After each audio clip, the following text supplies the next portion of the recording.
tayo po magpasimula sa mga unang mga talata.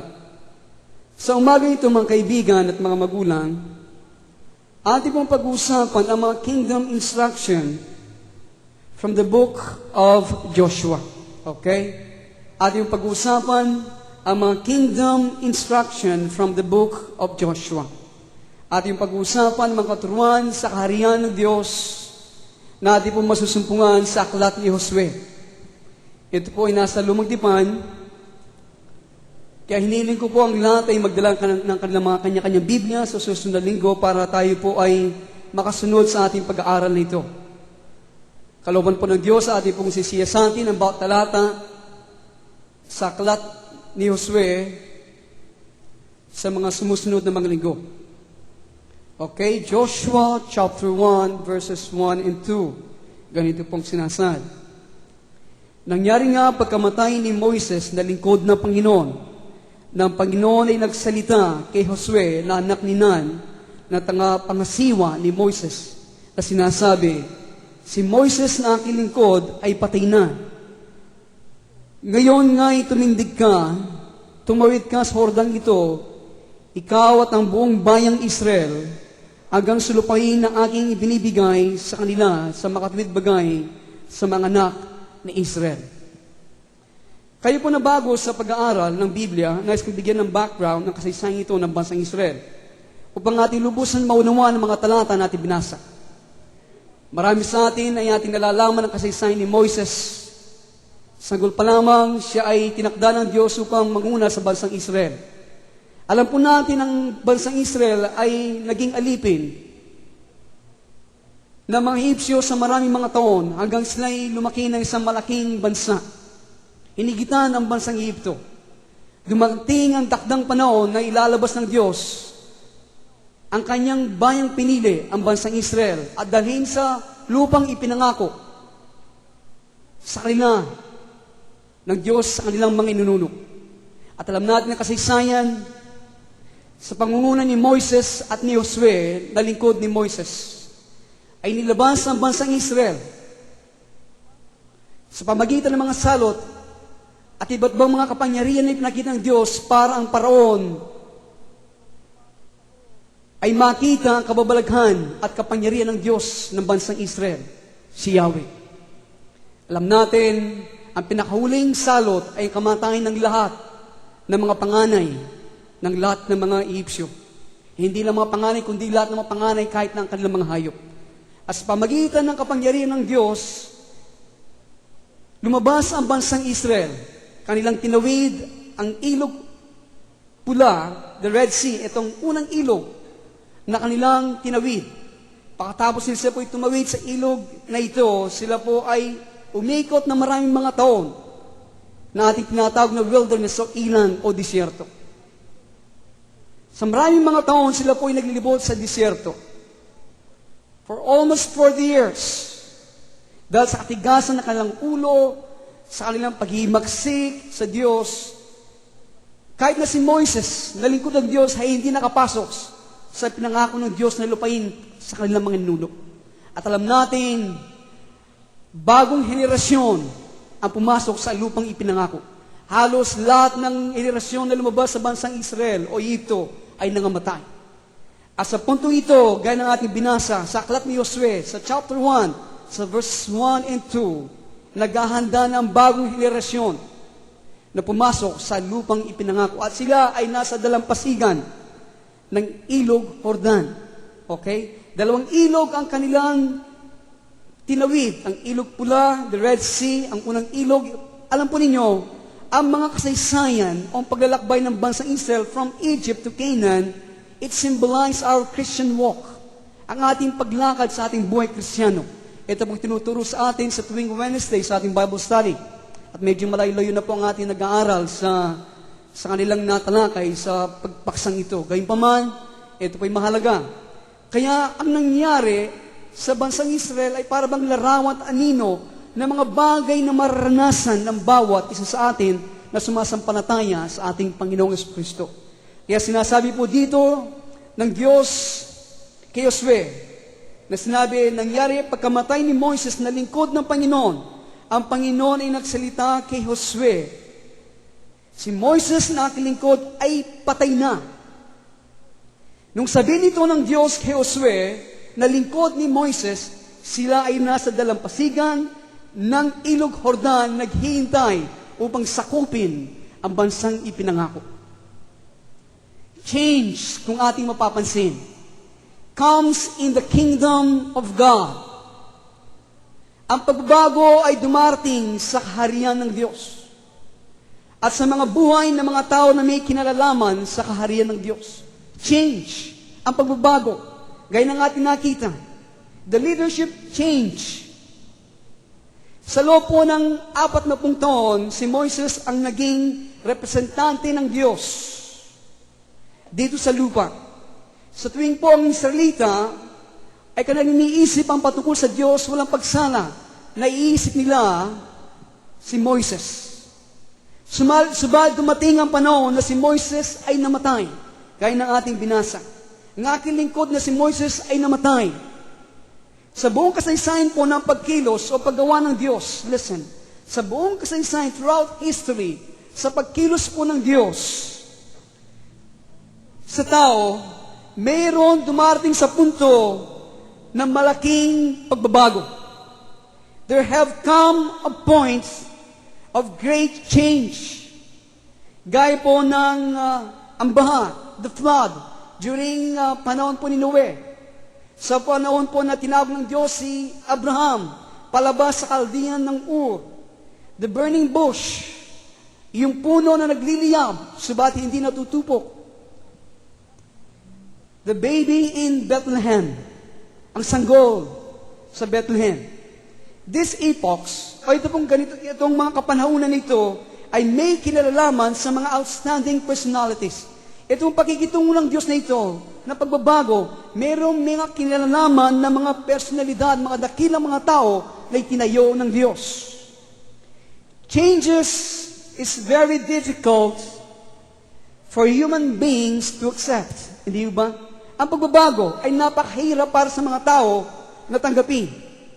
Kadalasan, it creates fear and resistance. Kadalasan, kapag mayroong pagbabago na dinadanas ng isang tao, ito po ay lumilikha ng takot at pagsalangsang. Nakasanayan ng ginagawa mga bagay na ito, natutunan mo mga bagay na ito, at mayroong pagbabago. Ang mangyayari, ito po ay lumilikha ng takot sa impuso at pagsalangsang. Gaya po ng ating nakagisnan na mga turuan. Ngayon, ating sinasabi, ang goal ng ating redemption ay hindi makarating sa langit. Ang Panginoon ay hindi dumating para iligtas tayo sa impyerno. Nagugulat ang marami. Sapagat alam natin, ang goal ng ating redemption, ang ating katubusan ay hindi dali tayo sa langit sapagat yan wala sa Biblia, kundi tayo ay lumago sa wings ni Kristo at makipag-isa sa Kanya. Amen? Ito minsan ay nakakabigla. O, sinasabi ng iba, kung hindi yun ang ating goal o nilalay ng ating kaligtasan ng kalangitan, ano pang kwenta? Sinasabi ng iba. Kaya dito naghihirap na ako, pagpunta ko nga doon, gusto ko ako'y lumigaya. Sabat alam natin, hindi ito ang sinasabi ng Biblia na nilalayon ng ating katubusan. Alam natin, kalangitan ay bunga o resulta lamang ng ating relasyon sa ating Panginoong Jesucristo. Amen? Malaking pagkakaiba ang relasyon sa isang kapaligiran. Hindi ba? Marami ngayon kanilang nilalayon sa kanilang buhay Kristiyano ay ang kapaligiran. Magagandang tanawin, ginto at mga berdeng damuhin sa kalangitan at paraiso. Iyon ay isang environment. Subat sa tulong ng Diyos at Kanyang patnubay, ang nagiging nilalayo ng ating kaligtasan ay isang relasyon. Relasyon na tayo araw-araw lumalago sa Kanyang wangis at tayo kinakasal sa Kanya sapagat ang Kanyang pakakasalan lamang ay yung mga birhen. Ang ibig sabihin ng mga birhen ay yung mga taong ikinasal lamang at nakipag-isal lamang sa Kanya.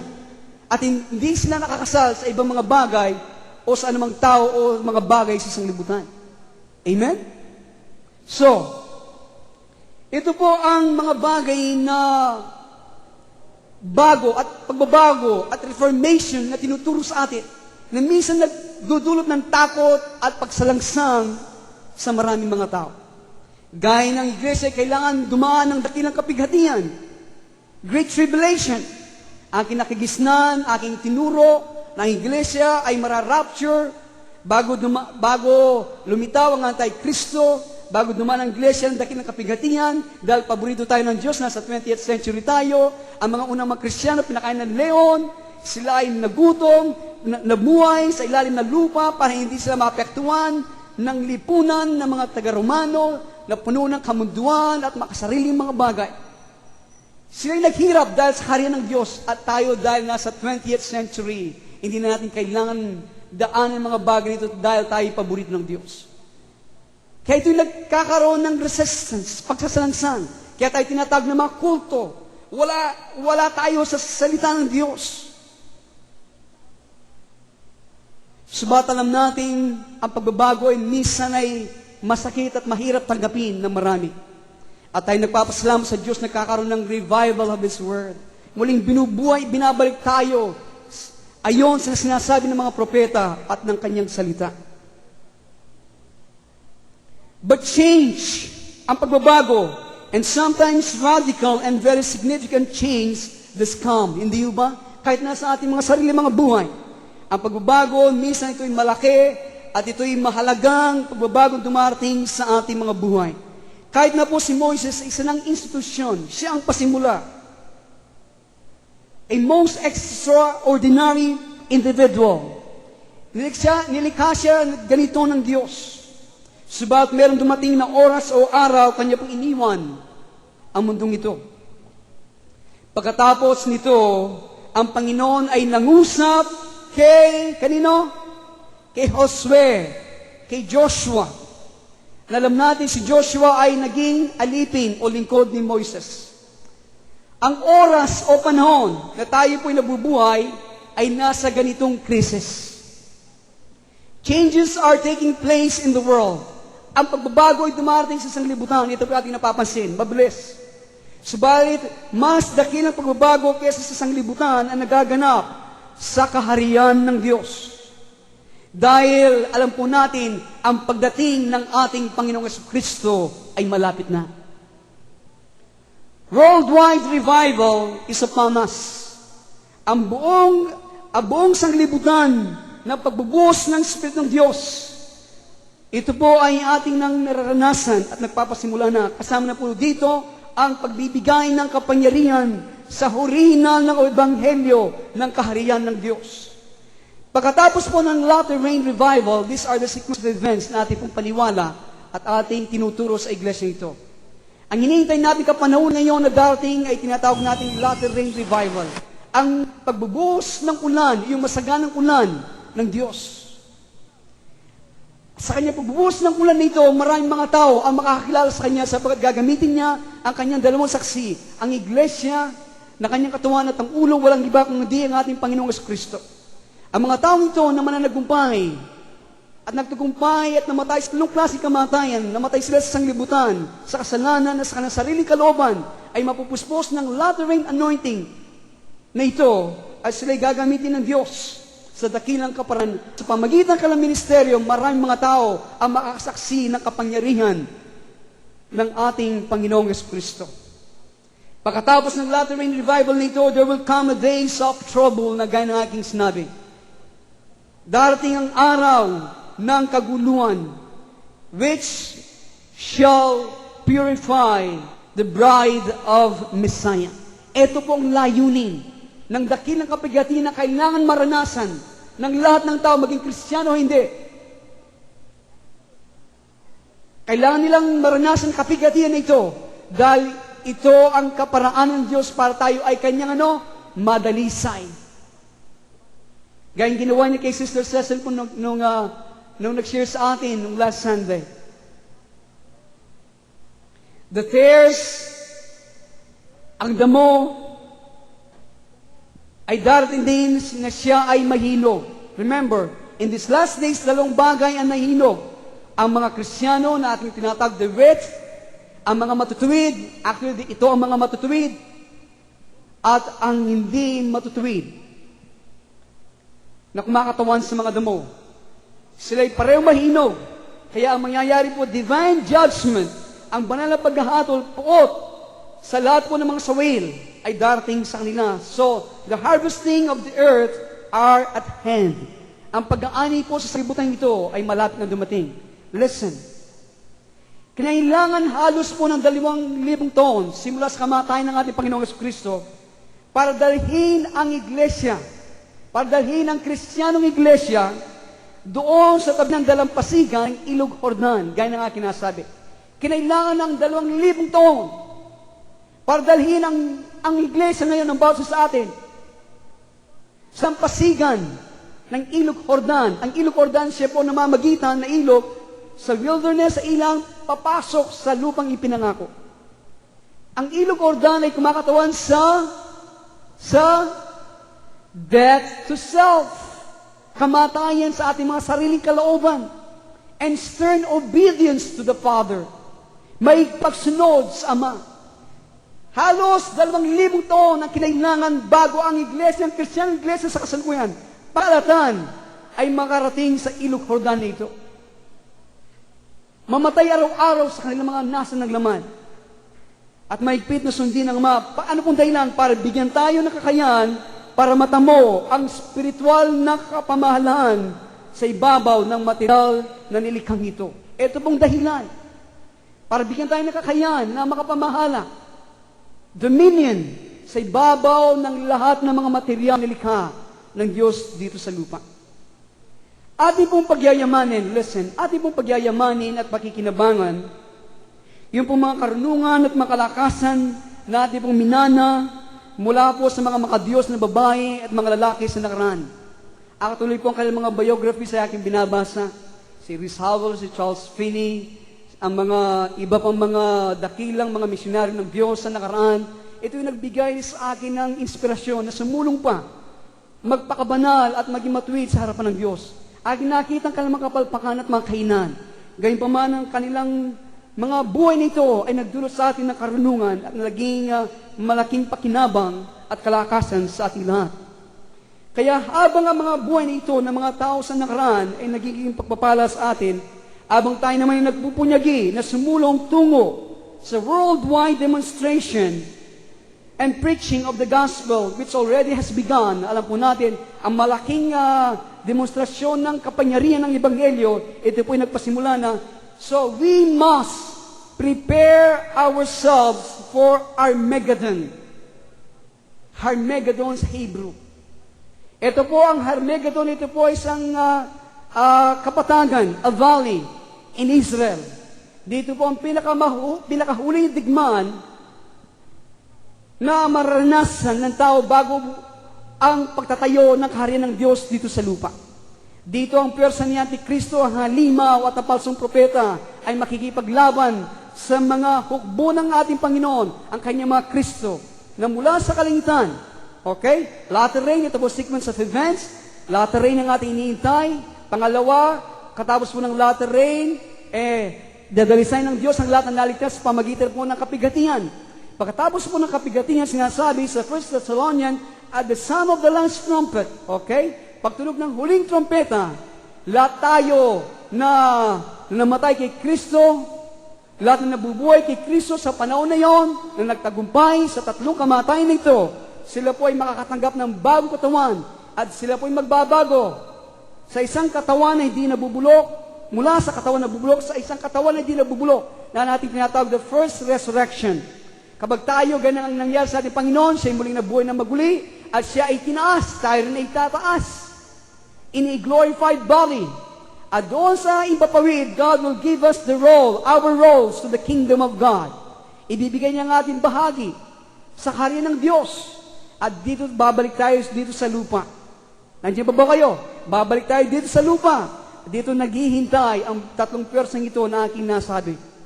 We will do battle with them. Itong tinatawag na Battle of Armageddon. Okay? At definitely, ang 3 persang ito ay malulupig ng persa ng ating Panginoon at ng kanyang mga binanal. At pagkatapos po noon, ito ang ating tinatawag na millennial reign ng ating Panginoong Jesucristo. 1,000 taon na paghahari ni Kristo at ng kanyang mga binanal.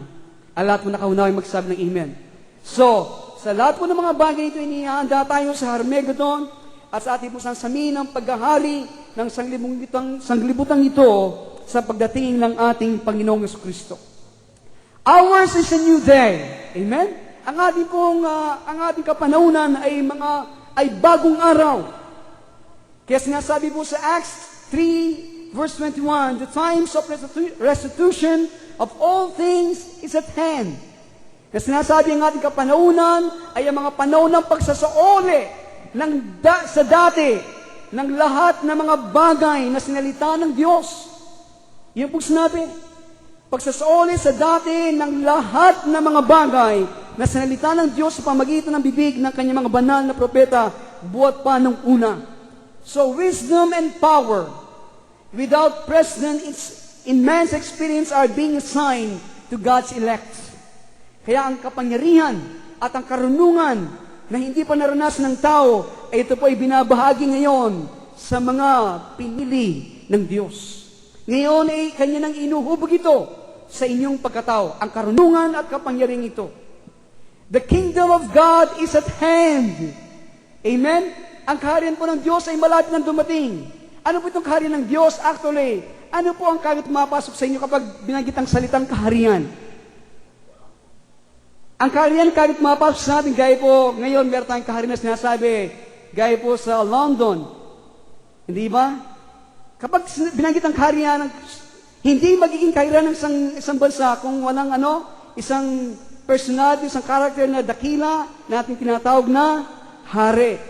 At ang hari ay meron siyang subordinates, meron siyang sinasakupan. So, ang kaharian ng Diyos na ito ay malapit nang dumating at itatag niya dito sa lupa. Okay? Malapit na. Ang kaharian ng Diyos, ang ibig sabihin ay the rule of God in Messiah, in and with the saints over the nations of the earth. Ito po, ang Diyos pa rin ang siya maghahari sa pamagitan ng Mesiyas at sa pamagitan at kasama ng mga binanal sa ibabaw ng lahat ng mga bansa dito sa lupa. Amen? Kaya malapit na. Ngayon tayo po ay makukulamitam sa maraming pamahalaan ngayon at gobyerno at na mga nakaupo doon. Subalit, pagdating ng Mesiyas, lahat ng mga bagay na yan ay kanyang ayusin. Amen? So, the kingdom of this world are about to become the kingdom of our Lord and of His Christ. And He shall reign forever and ever. At ng kanyang mga mananagumpay, at siya ay maghahari na walang hanggan. At yun po nga hinihintay sa akin po sa nagbibigay ng udyok na sumulong pa sa sanglibutan dito. Kaya, ang Panginoong Yesus ay lumalakad sa kasalukuyan sa gitna ng mga kandilerong ginto. Sa kasalukuyan, ang kandilerong ginto ay kumakatawan sa mga iglesia. Ngayon, sa ating kalagitnaan, siya po ay lumalakad sa ating kalagitnaan, sa mga Kristiyanong iglesia, para may handa tayo para sa ating mga critical na mga tungkulin na ating pong gagampanan sa sukdulan ng kasalukuyan ng kapanahunan at sa pa-instalasyon ng kaharian Diyos dito sa lupa. Subalit, si Moises ay napatay na. Moses is dead. Si Moses ay patay na. We are in a new day. Tayo ay nasa bagong araw. The world is in transition and uproar. Hindi ba? Ang sanglibutan ngayon, ito po ay nasa pagbabago at nasa kaguluhan.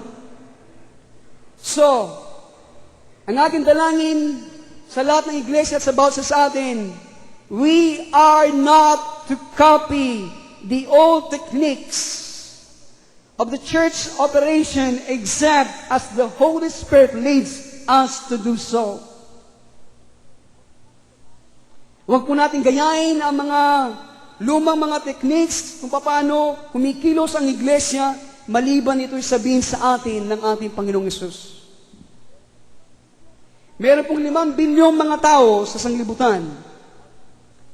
At ang bawat isa sa mga taong ito ay kailangan makadinig ng ebanghelyo ng Mesiyas. Wala na pong panahon na lalabi para sa mga theological disputation or mga denominational, mga strivings. Ito po kasi importante ng ibang mga pastor. Gusto lapitan ka pa, pastor, mga theological, mga disputation, mga denomination, mga striving na papalakihan ng mga denomination. Wala na po tayong panahon sa ganitong mga bagay. Meron lang tayong panahon para pagpapagaling ng mga may sakit. The raising of the dead, the casting out of demons, and the bringing of the good news. Dalhin ang mabuting balita ng karinang Diyos ay malapit ng install, itayo dito sa sanglibutan. Meron tayong banal na buhay na dapat nating dalhin sa mga tao. Isang buhay na magliligtas sa kanilang mga kaluluwa.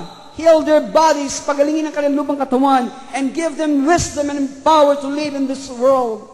Bigyan sila ng kapangyarihan at karunungan na makapamuhay sa sanglibutan. Madalas ang ating mga sariling mga kalooban ang siya nagpapahamak sa atin. Nagaanap ang Diyos na ganito mga individual na paintulutan ng Panginoon na hihanda sila para maging tinapay ng mga bansa. Inihanda kayo sa panahon na yan, bawat sa inyo ay magiging tinapay kung paano ang Panginoon ay naging tinapay para kainin at magkaroon at mabusog ang mga tao sa buhay na walang hanggan. Hindi kalooban ng Diyos na mga masamang gobyerno lalaban sa Ebanghelyo na pahintulutan, pigilan mga tao sa pagtanggap ng salita ng Diyos. Kalooban po ng Diyos ang bawat individual ay makita ang kapangyarihan ng kaharian ng Diyos at madinig ang salita para ito'y magtulak sa kanila na sila ay magsisi at taligdan ng kanilang mga kasalanan. Bubuksan ng Diyos ang mga politikal na mga pintuan para sa atin at Kanyang patutunayan ang Kanyang mga salita na may kasama mga tanda na sumusunod. At Kanyang gagawin ito sa oras na tayo'y handa ng ipangaral ang Mesiyas. Ito ay Kanyang gagawin kapag ang bawat sa inyo at sa akin at ako ay handa ng ipangaral ang Mesiyas at hindi ang ating mga sarili. Lahat mo nakaunaw ay magsabi ng amen.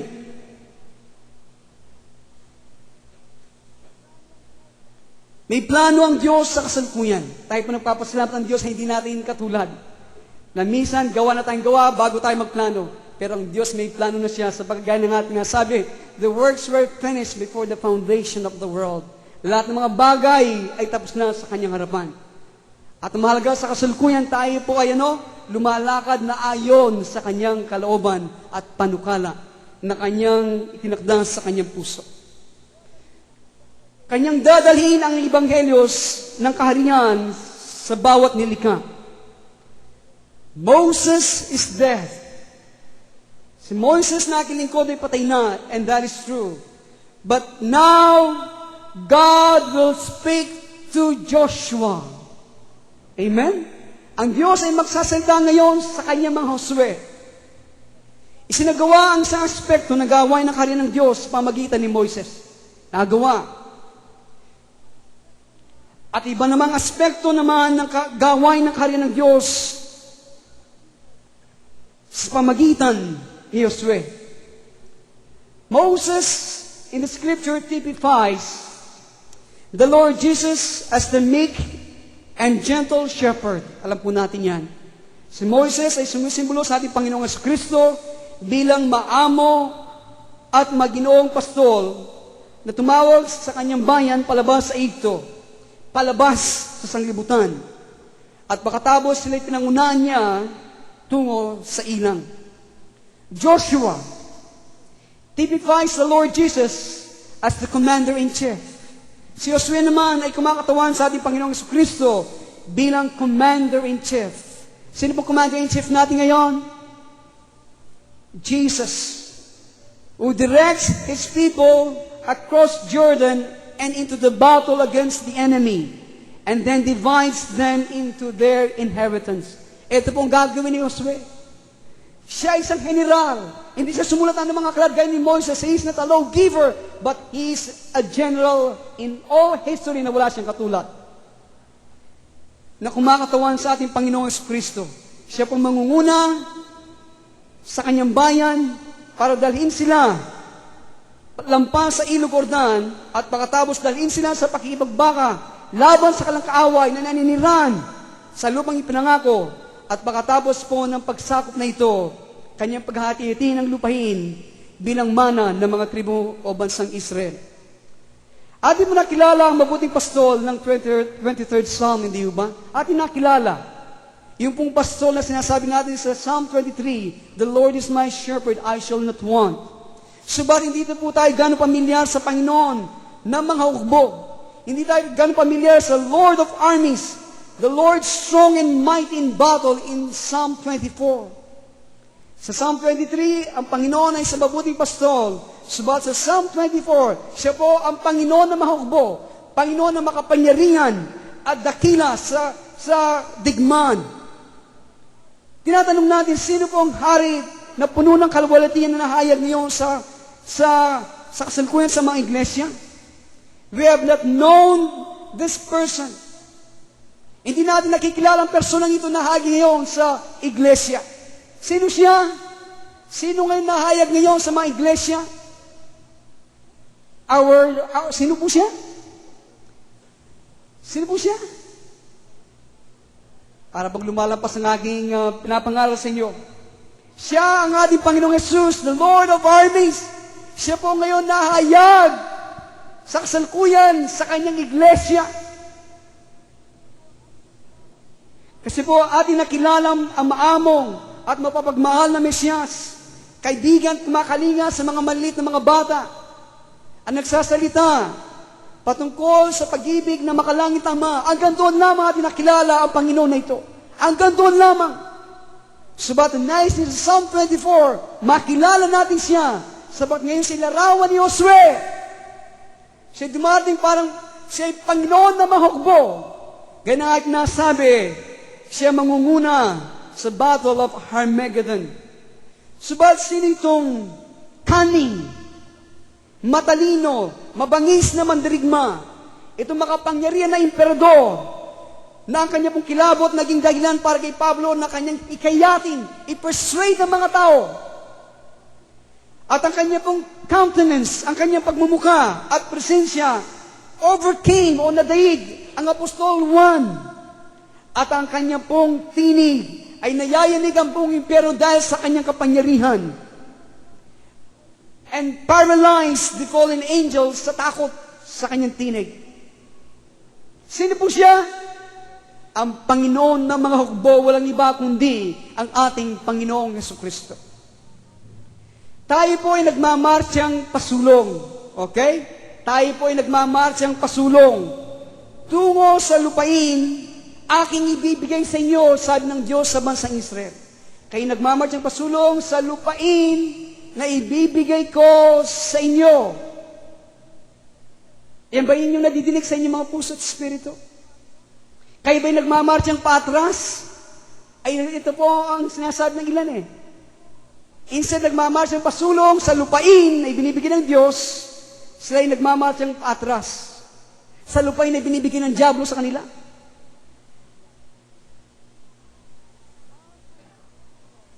Ang scriptural, yung pong mga katuruan at mga pangangaral na hindi nakabase sa kasulatan at walang patutunguhan. Marami mo po ngayon kumakalat na pangangaral na ganito. Aimlessness ang kumakalat sa maraming mga iglesia. Ang salita ng Mesiyas ay pinapangaral parang ito ay isang kaparaanan para makinabang lamang ang tao. Kaya nga kinasabi, pumunta ka sa pinakamalaking iglesia. Ang number one at common denominator ng lahat na kanilang sinasabi, kung ano ang pakinabang na makukuha ng tao. Bring Messiah with you wherever you go. Ito ang kanilang sinasabi. Dahil ng Mesiyas, saan kayo pumunta? There's no sense of God's divine and eternal purpose. Ang nangyayari, ang tao ang nasa driver's seat, nasa manubela, ang mananampalatayang Panginoon at ang Mesiyas ang siyang nagiging alipin. Kaya dalhin niyo siya sa mga kayo pumunta. Kailangan niyo kotse, dalhin niyo ang Panginoon. Sabihin niyo lang. Hindi tayo magmamarsya tungo sa anumang lupain na lumilitaw na magbibigay kasiyahan sa atin. Inyo nadinig yun? Hindi tayo magmamarsya sa lupain tungo sa anumang lupain na lumilitaw na magbibigay kasiyan sa atin. Dapat tayong sumulong doon sa spesipikong lupain na ibinibigay ng Diyos sa iglesia at sa bawat individual na mananagumpay. Doon, ang bawat sa inyo, mamaya babanggitin ko, mayroong mga spesipikong mga lupain na nais ng Diyos na inyong sakupin. Andiyan ba kayo? Hindi lang yung mga lupain na, kaganda na nito. Maganda yon, nagbibigay ng ginhawa sa atin, pakinabang sa atin, hindi naman sa karya ng Diyos. Sa kasalukuyan, masyado pong okupado ang maraming mga Kristiyano sa mga spiritual na mga formulas para kamtan ng kaligayan at tagumpay. Ito pong porte ng maraming mga pastor, yung mga pakinabang, mga formulas, step 1, step 2, step 3, point 1, point 2, point 3, na kanilang mga sermon. Ano ang common denominator kung sinasabi? Paano makakuha sa Diyos? Paano gawin alipin ng Diyos? Nakakatakot ang maraming mga doctrines na ngayon na ating nakikita para bagang gaya ng aking nasabi. Maganda, pero they are deadly. Nakakapatay. Gaya ng eternal security, gaya ito po sana alisin na natin sa ating kaisipan. Reject natin yan sapagkat yung doktrina galing sa impyerno.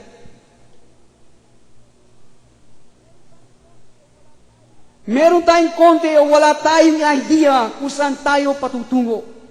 Ano ang dapat natin ginagawa sa kasalukuyan? Maraming mga Kristiyano, ganito ang kalagayan. Kung saan sila patutungo, ano kanilang ginagawa sa kasalukuyan, hindi po nila nalalaman. Every person does that which is right in his own eyes. Ang bawat tao ngayon ginagawa, ang kanyang ninanais na matuwid sa kanyang mata. It is time for the Lord to speak unto Joshua. Panahon na para mangusap ang Panginoon sa kanyang mga uswe. Tayo po magbalik ngayon sa chapter 1 ng Joshua. Ating pong binasa ang verse 1 and 2. Ngayon po nasa verse 3 tayo.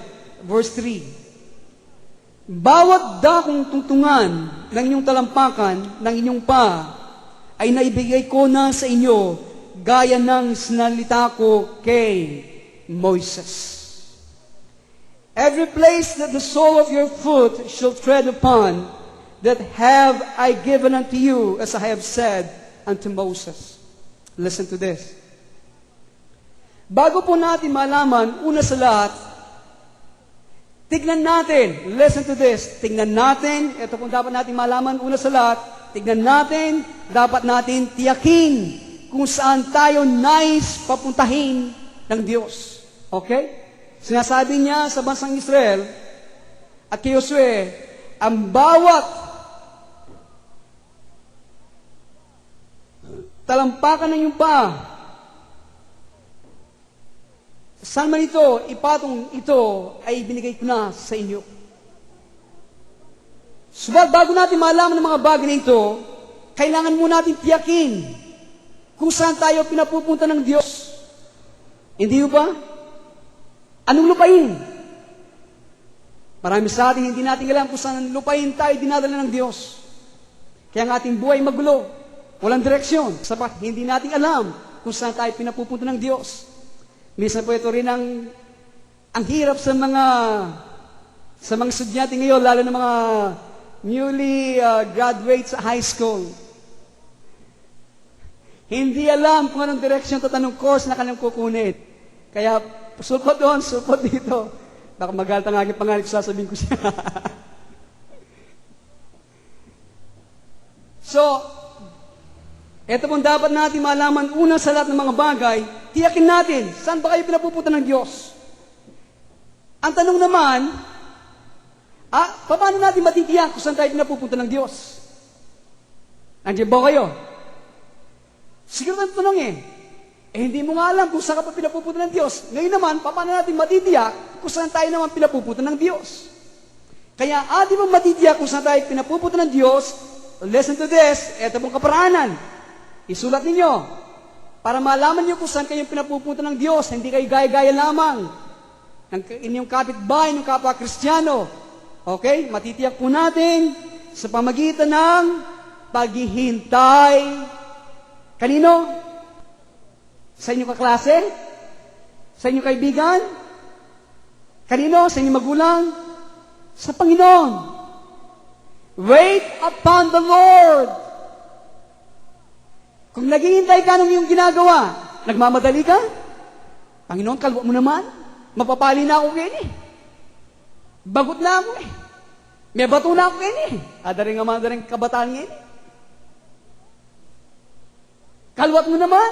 Iyon ba'y naghihintay? Maghintay ka sapagkat sa paghihintay, merong ginagawa ang Diyos sa iyong personalidad, sa iyong character. Gaya po na basa ko isang sa biography ni Rhys Howell ganang nasabi. Sa pagbabasa ng kanyang salita, sinabi ng Banal na Espiritu sa kanya, basahin mo ang Biblia from Genesis to Revelation. At sa bawat pagbasa niya ng aklat na ito, mayroong mga dakilang karakter. At sinabi ng Diyos, gawin mo ang ginagawa ng taong yan. Maging Nazarite ka din. At gagawin niya, magiging Nazarite siya. Ang sa Nazarite po, hindi siya magpapaputol ng buhok. Ikukulong ng Panginoon. Hindi siya makakainom ng anumang klaseng alak. Iyon ay pagagawa ng Diyos sa kanya. At minsan sasabihin ng Panginoon sa loob na 3 buwan, sa loob ko ng kwarto, okay, huwag niyo gawin yan. Kung maliban sinasabi sa inyo ng Panginoon, okay? Baka tularan natin. 3 buwan siya sa loob ng kwarto, wala siyang ginagawa, nakalood, nananalangin, binabasa ang salita ng Diyos, nakalood. At sabi niya, sa akin, 3 buwan, 4 na buwan, na pakikipag-ugnayan sa Diyos, sabi niya. Ang nangyari po, yumaman siya sa mga dakilang kapahayagan ng Diyos. At sabi niya, dahil sa isang pastor, kasi po isang pastor, kapag ikaw ay nakatanggap ng pagpapala sa salita ng Diyos, kung gusto mo, bulalas. Sabihin mo kaagad sa iyong kapwa manggagawa, sa kongregasyon, para silang pagpapala. Pero siya ay nakakulong. Naghihintay. Yung kung minsan masakit na gawin sa isang pastor. Paano pa po natin malalaman kung saan tayo napuputo ng Diyos? Paghihintay from the Scriptures. Okay? From the Scriptures. Hindi sa comics, hindi sa television. Nandiyan ba kayo? Nandiyan ba kayo? Hindi sa inyong barkada. Minsan from special revelation to us. Minsan po sa pamagitan ng mga special na kapahayagan ng Diyos. Gayang ginawa niya kay Apostol Pablo. Na naginip si Apostol Pablo nung siya naglalakbay sa iba't mga bansa at napangarap ng karya ng Diyos. Nangusap ang Diyos sa pamagitan niya. Nangusap ang Diyos at sinabi, pumunta ka dito sa amin. Okay? Minsan sa pamagitan po ng inyong karanasan, from your experience, kayo po ay naging sensitive na sa mga leadings at sa tinig ng Panginoon. Pumunta ka dito. Without doubt, you know. Nandiyan ba kayo? Minsan, sa pamagitan ng lahat ng ibang mga kaparaanan na ginagawa ng Diyos para patnubayan ang isang banal. At ito po ang mga kaparaanan para ating matiyak kung saan tayo pinapupunta ng ating Panginoon. Okay, pagkatapos po natin ginawa iyon, yung mga bagay na ito, we move forwardly and prayerfully. Okay? Tayo po ay susulong. Sabat dito ka pinapupunta ng Diyos, maliwanag eh. Kaya habang ikaw naman sumusunod sa Kanya, lagi namang dumadalangin ka sa iyong puso. Isa po kamalian na nagagawa ng isang inexperience na mananampalataya ay naunang tumakbo sa Panginoon. Ito po kanyang ginagawa. Yung pong walang karanasan na mananampalataya, siya po ay naunang tumakbo sa Panginoon. Dahil, ito pong dahilan. Parang nangyayari, yung kalesan nauna sa kabayo. Ito po isang kamalian na nagagawa ng isang inexperienced believer. Dahil po sa kanyang mistaken enthusiasm, ay gigil siya na pumunta sa bagay na yon. Nandiyan ba kayo? Nandiyan ba kayo? Pagkakamali mga sigla. O kaya sa pamagitan po ng mga personal na mga ambisyon, ayun, makiko doon. Nasa ilalim na ako ng spotlight. Okay, mapapakita ko ang aking kakayan, ang aking mga kaloob. O kaya, sa maliwanag na pangangailangan ng tao, ayun, kailangan ako doon dahil meron mga pangangailangan doon. Ito po, minsan kamalian na gagawa ng isang inexperienced Christian na tumatakbo na una sa Panginoon. Kanyang pinagkamalihan ng mga bagay nito bilang at ginagawang tinig o boses ng Espiritu. Alam po ninyo mga kaibigan, kailangan ng dakilang o matagal na pagsasanay bago tayo maging bihasa para ating pong malaman ang patnubay at pangunguna ng Panginoon. Kailangan ang matagal na panahon at maging bihasa po tayo. Isa pa ang kamalian na gagawa ng isang inexperienced na believer. Ito po, is not pressing forward.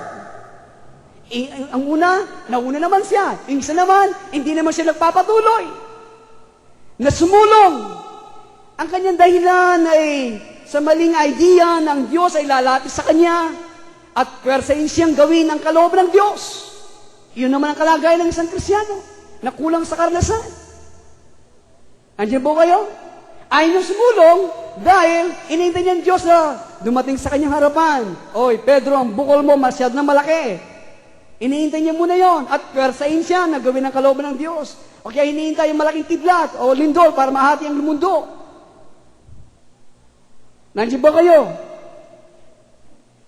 Napakadalang na isang tabi po ng Diyos ang ating normal na takbo ng ating buhay at ipahayag ang kanyang kalooban sa atin sa pamagitan po ng liwanag ng kanyang kalawalatian. Madalang. Ang ganitong banal na intervensyon o pamamagitan ay nagaganap katulad po sa kaso ni Saul of Tarsus, hindi ba? Sa kaso po ni Saulo, nung po siya pumunta sa Damasco, na mayroong malaking liwanag na maliwanag pa sa araw, at doon siya po ay nahulog sa kabayo, hindi ba? At nangusap sa Diyos. At alam po ninyo, it occurs very rarely. Madalang lang ganito makitungo ang Diyos. Huwag niyo mong hintayin ang nangyari kay Pablo bago gawin ng kaloob ng Diyos. Ang ating pong ninanasang lesson, ang ating pong ninanasang kaparaanan na kooperasyon o pakikipagtulungan ng Diyos at ng tao ay nagaganap kapag ang isang Kristiyano ay, ito po, natutong o kanya pong nalaman ano ang kanyang mga gawain o trabaho sa karya ng Diyos. Pagkatapos, kanya nalaman ng mga bagay nito. Ang kanyang gawain, ang bawat sa inyo. Tanungin niyo ang Diyos kung ano yung dapat yung gawin. At sasabihin niya sa inyo, pagkatapos po natin nalaman ng mga bagay na yan, tayo po ay manalangin, maging masipag, maging matapat na gawin ang kanyang bahagi sa katawan ni Kristo. Okay? Maging matapat, maging mapanalangin, maging masipag. Dito po nagkukulang ang marami sa atin. Puno tayo ng kapahayagan. Minsan nangyayari na pupuno tayo ng kayabangan. Okay?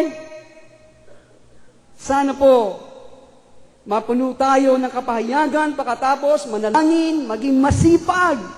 Hindi tayo mapuno ng katamaran, sana maging masipag. Ang kipo napapansin sa maraming mga manggagawa at ilang mga Kristiyano sa ibang mga iglesia, sana hindi sa atin, kapag wala silang bahagi, o hindi mo sila makikita sa iglesia. Wala yung nililigaw nila, wala rin sila. It is easy to back. Napakadali na pumirmi po tayo sa ating kalagayan o maging involved sa mga bagay sa mundo. Kapag ginawa po natin ito, ang nangyayari, nakakaroon tayo ng konting panahon sa ating paghintay sa Diyos. Napakadali, hindi ba? Napakadali. Kaya mangyayari, ma-involve na tayo, masasangkot na tayo sa mga bagay sa sanglibutan at konting panahon na lamang ang paghintay natin sa Diyos. Sa aking pagbabasa sa biography ni Charles Finney na ginagawa ng Diyos sa dakilang revival sa Amerika, sa kanya pong pamamasyal at sa kanyang pagmiminister sa mga tao sa kanyang kapanahunan, meron po siya na-encounter na isang dakilang businessman. At nung pumamatay ang businessman na ito, sa kanyang journal o diary, nasumpungan nung binasa pagkamatay ng tao ito, yung kanyang sinusulat patungkol sa kanyang sarili at sa kanyang ginagawa, nakita ang kanyang mayayaman na relasyon sa Diyos. Sa kabilang tao ito, totoong mayaman at na maraming gawain. Sinabi niya kay Charles Finney, nung siya nakatira sa kanyang bahay, sabi niya, ako'y habalang tao, I'm a businessman, marami akong ginagawa, pero I see to it. Sabi niya, pagod ako maghapon, pero kanyang napansin, kaya pala naging mayaman ang kanyang relasyon sa Diyos. Pag-uwi niya sa tahanan, kahit na siya'y pagod, matutulog siya, subat sa paghating gabi, Kapag lagi natutulog, nakapagpahinga ang kanyang katawan, there he will spend time with his God. At sa kanyang mayaman na relasyon na ito, nag-iisa sa Diyos, pagkamatay niya, ito nagdulot ng mayaman na karanasan sa maraming mga naging pagpapala sa maraming mga tao. So, the secret of the victorious Christian life, listen to this, ang sikreto po ng matagumpay na buhay ng Kristiyano is the vigorous daily pursuit of the Lord. Ito po, ibang masigla, araw-araw na paghangad natin sa Panginoon. Ito po ang sikreto ng matagumpay na Kristiyano. Sino po ang ating hinahangad? Sino po ang ating hinahabol? Sino po ang ating hinahanap sa about araw? Ang ating hanap buhay, ang ating trabaho, ang ating kaklase, ang ating crush, o no?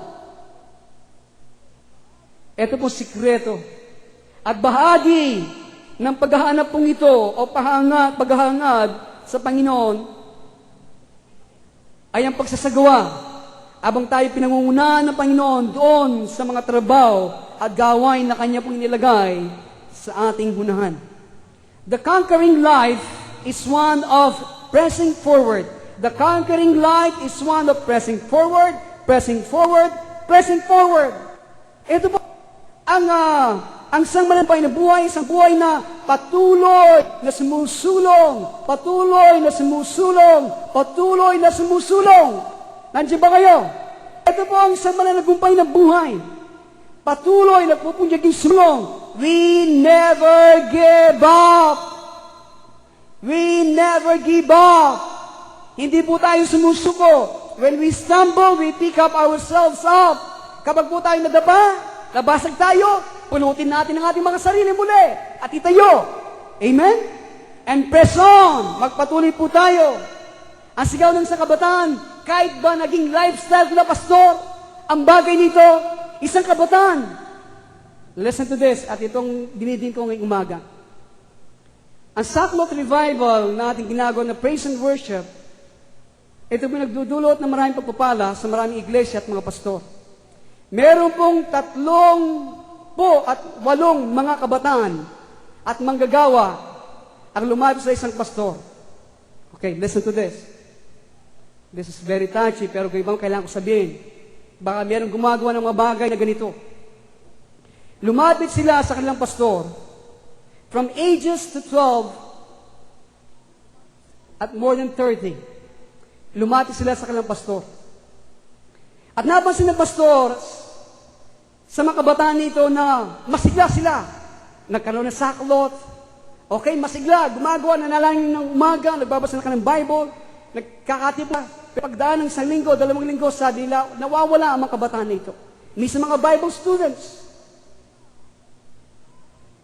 At hindi na nakatiis sa mga kabataan nito, sila'y nagkatipon. More than 30 of them at kinausap ang kanilang pastor. Sabi nila, Pastor, nahihiya na po kami sa Panginoon. Nahihiya na po kami. Yung aming ginagawa, paulit-ulit na lamang tunay, marirevive kami sa saklot, nare-revive kami sa aming ginagawang ito, pero pag-uwi namin sa bahay, ginagawa na namin ang aming naman ginagawa. Naging lifestyle na namin. At binuksan nila ang puso sa pastor. Ano ang mga bagay na ito na pumipigil sa kanila? Marami sa kanila involved, nakasangkot sa pornography. Binabasa ang malalas mong basasain. Mga VHS. Binabasa at nanonood ng mga pelikula na hindi ka nais-nais. Ang iba sila mag-masturbate. Kaya minsan pala, sabi na, ayaw na namin gawin, pero nahiya na kami sa Panginoon sa ginagawa namin ito. At ginawa ng pastor, isa na programa. Para magsinasabi niya, pick up yourselves, kayo na durog. Press on! Press on! At sabi niya, minsan, bagay na sa inyong kalooban at karakter na hindi niyo mapagtagumpayan, hayaan ninyo ang Panginoon na mag-deal sa mga bagay na yan. Itago niyo para bang ginawa ni Josue. Sa 3 hari na kanila sinakop sa lupang ipinangako. Hindi niya pinatay, ito'y tinago niya sa kuweba, yung 3 haring yon. At sa takdang panon, nilabas ni Josue para patayin. Ang ilang sa inyong mga kahinaan, mga lupay na yan, na nais ng Diyos na inyong sakupin sa inyong personalidad at sa inyong karakter. Ang bawat sa atin, kailangan natin ituro ng Diyos sa mga bagay na yan.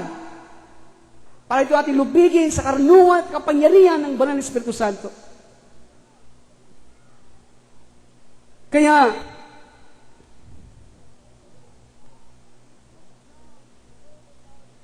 we put down the sole of our foot as the Lord leads. Ating ibababa ang talampakan ng ating mga paa habang tayo pinangungunahan ng Panginoon. Then He gives us dominion. Pagkatapos bibigyan tayo ng kapangyarihan sa mga ereng yan sa ating mga buhay. Pero we have to move. We have to move. If we resist moving forward, no more conquest take place. Hindi ba? Kailangan tayo patuloy na sumulong. Patuloy na sumulong. Kung hindi tayo susulong at patuloy na sumulong, walang pananakop ang mangyayari sa ating personalidad at sa ating mga kahinaan. So ito po nagaganap at ito po ang aking pasan ngayon sa maraming kabataan. At mga young couples, aking dalahin ang ating mga kabataan sa iglesyang ito ay maging matatag at mago sa karunungan at kapangyarihan ng Espiritu ng Diyos.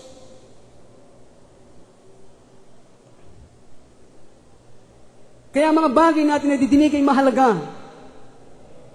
We have to move. Huwag niyo na subukan ng sanglibutan na sinasabi. Ito magdudulot ng frustration, kabiguan, and discouragement. At mawawala kayo ng direksyon sa inyong buhay. Subat, kung ganito ang ating kalagayan, we have to move on. Kailangan tayo sumulong. Kapag kayo tumigil, wala nang pananakop ang magaganap sa inyong mga buhay at personalidad. Deliverance from our sinful nature and rebellious nature takes place as we confess our sins. Ito po ang tinuro ni Pastor sa kanila. Sa mga kabataan nito, yung mga makasalanan na likas, sapagat po sinasabi, naging likas na sa amin. Yung makasalanan na likas, mapaging makasig na likas. Magkakaroon po tayo ng deliverance kanan sa pamagitan po ng hindi lang tayo we feel remorse, naawa tayo, nalulungkot tayo sa ating no. Ang kailangan ninyong gawin we have to confess them, they are sins. Ang mga bagay nito, mga kasalanan, at tayo magsisi sa mga ito. Repent of them. Repentance means turning away. Kaya binibigyan tayo ng karunungan ng Diyos. Pasalamat kayo nasa inyong buhay ng Panginoon. Yan ang magtutulak sa inyo. Nabibigyan kayo ng karunungan habang kayo nakikipagtulungan as you cooperate with the Holy Spirit. So, be careful with television. Sinasabi ko sa aking mga anak, ang mga bagay nito, sa mga patalastas o anuman, kaagad madali. The air is more demonized today than before. Ang air po, ang ipapawid ay puno ng mga demonyo ng kalaswan. Kaya pumunta ka dito, kaagad maahakit ka. Kaya po alam po ninyo, ang mga Kristiyan sa unang panahon, sa panahon ng mga Roma at mga God, kaya sa mga influensya ng mga Kristiyan, mga bata, kaya na-influensya ng mga magulang, sila po'y maniran sa ilalim ng lupa para maapektuhan at ma-influensya ng society, ng Roman Empire.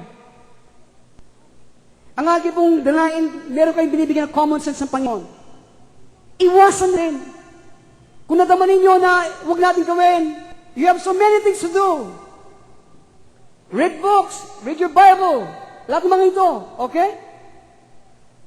Confess our sins, repent of them, and gain total victory over them by the power of the Holy Spirit acting on the authority of the blood of the cross.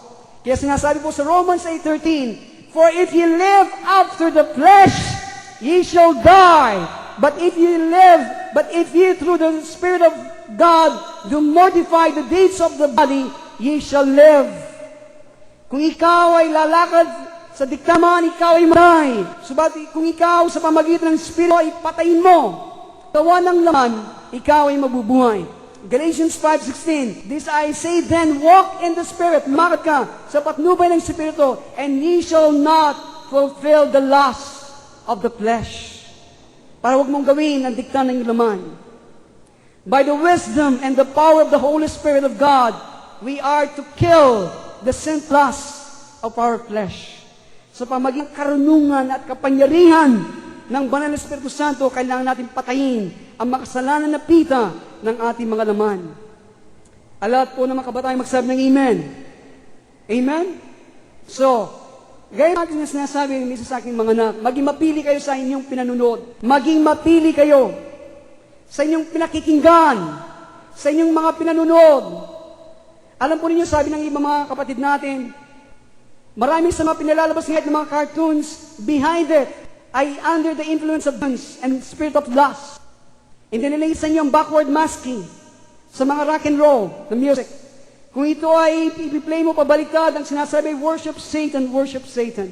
Pero kung mga praise worship daw, ang mga songs ang inyong paawit, kaya na backward masking mo, ang madidinig mo, worship God, mga papuri sa Diyos. Ang ating part, kung hindi niya malalap na makuha na minsanan sa kanyang mga patibong, para ikaw magkasal sa kita ng laman. Unknowingly, maraming mga Christian believers ngayon, they are unskilled sa spiritual warfare. Kukunin ka niya sa banayad, sa mga bagay at mga panunorin na akala mo matuwid, pero sa likuran yan, nandoon kanyang influensya, nandoon ang kanyang dikta, na hindi mo namamalay pumapasok sa iyong kaisipan. At kapag yan pumasok sa iyong kaisipan, it takes time para maalis mo sa iyong kaisipan. Ano pa kaya, kayong mga kabataan na wala kayong karanasan sa pakibagbaka sa diablo?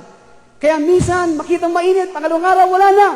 Baksak na sa kaway. Ganyan pa man, nandito kayo para magpakatibay at inyong kamtan ng karunungan at kapangyarihan ng Espiritu ng Diyos. By the wisdom and the power of the Holy Spirit, ating patayin ang pito ng laman. Siguro tanong ng iba, paano ba, Pastor? Ito bang kaparaanan para ating mapatay ang dikta ng laman ito? As we obey the Lord. Obey the Lord. Sundin ninyo ang Panginoon. Read the Scriptures. Basahin nyo ang kanyang salita. Manalangin. Magtipon kayo kasama ng mga banal. Magbigay ka, give, and serve. Forgive those who harm you. Patawarin niyo yung mga nanakit sa inyo. Kung kayo pinaglilingkuran, palingkod kayo ng mabuong puso at kayo magpaturo. Gamitin ninyo ang kaloob ng Diyos. At kapag ating ginawa mga bagay na ito, the Lord removes the grave clothes from us. Habang ginagawa natin mga bagay na ito, ang ginagawa po ng Diyos, kanyang inaalis yung nakataling kayong panlibing sa atin. Okay, guys, katulad tayo ni Lazarus. Nung sabi ng Panginoon, magbangon ka. At siya'y bumangon at naglakad, subalit siya'y nakatali. Nakatali ng mga kayang panlibing. Hindi ba? Ito rin, ang marami sa atin, okay, binuhay na tayo ng Panginoon, pero nakatali pa tayo ng mga kayang panlibing, the grave clothes. Kaya nangyayari itong kalagayan ng maraming mga Kristiyano. The grave clothes of sins and self-will are not removed all at once, but piece by piece. Hindi ba? Yung kayong panlibing na yan, na nakatali sa atin, hindi po alisin ng Diyos na minsanan yan. Ang ginawa kay Lazaro, unti-unti, isa-isa, gayon din sa inyong mga kasalanan. Itinuro ng Diyos na sakupin mo lupain na yan, at bibigyan ka ng karunungan at kapangyarihan na sakupin at alisin ang mga kahinaan na yan. We enter the promised land of freedom from sin one city at a time, so to speak. Our deliverance shall be total if we press forward.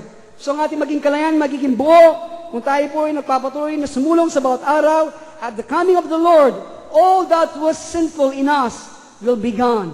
Amen? Lahat ng makasalanan sa atin, maalis na. Sapagkat ito'y hinatulan ng Diyos at inalis sa atin. There are times when God put us into prison. Meron ng panahon tayo ay lalagyan ng Diyos sa isang bilangguan at walang maliwanag na paggalaw ang nagaganap.